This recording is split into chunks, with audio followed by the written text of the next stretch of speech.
Master Jet, totoo po ba na may differential na matatanggap ang mga government employees para doon sa additional 1,000 para sa pera o allowance?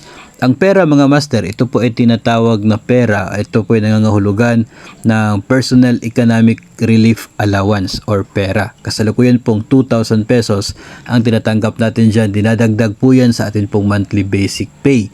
Makikita po niyo yan sa inyo pong payslip. Ang pagkakaroon ng differential, no, nagbibigay po ng differential kung mayroon pong nangyaring pagtaas doon sa isa pong particular na benefit or sahod or benepisyo. Sa case na ito, sa tanong po ay tungkol sa pera. Kung nagkaroon po ng order o batas or legal na basihan para taasan ang pera, sinasabi po 1,000. So dapat meron na pong order sa ngayon na 3,000 pesos na dapat yung pera. If meron pong legal basis dyan, kung meron pong order para dyan, may batas po na nagsasabi 3,000 pesos na dapat ang pera as of now, starting January 2023, then that's the time na pwede po tayong bigyan ng differential na 1,000 from January until today. Pero kung wala pong legal na basihan, wala po tayong order, batas na pagbabasihan for that increase in pera, ay wala pong mangyayaring differential. No? So hindi po nagbibigay ng differential o wala po tayong matatanggap na differential sa pera kung wala naman pong nangyaring pagtaas.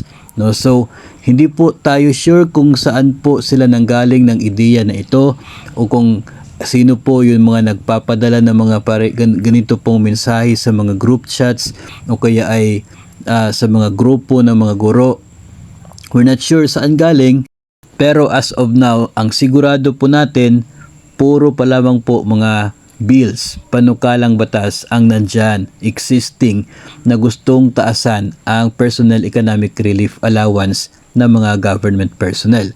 Gustong taasan, bills pa lamang, panukalang batas, kaya hindi pa po ito sapat na magiging basihan para tayo ay mabigyan ng tinatawag po dito na differential. Abangan po natin, no, kung magkakaroon po ng batas at magiging implemented po siya, effective doon sa isang particular na date.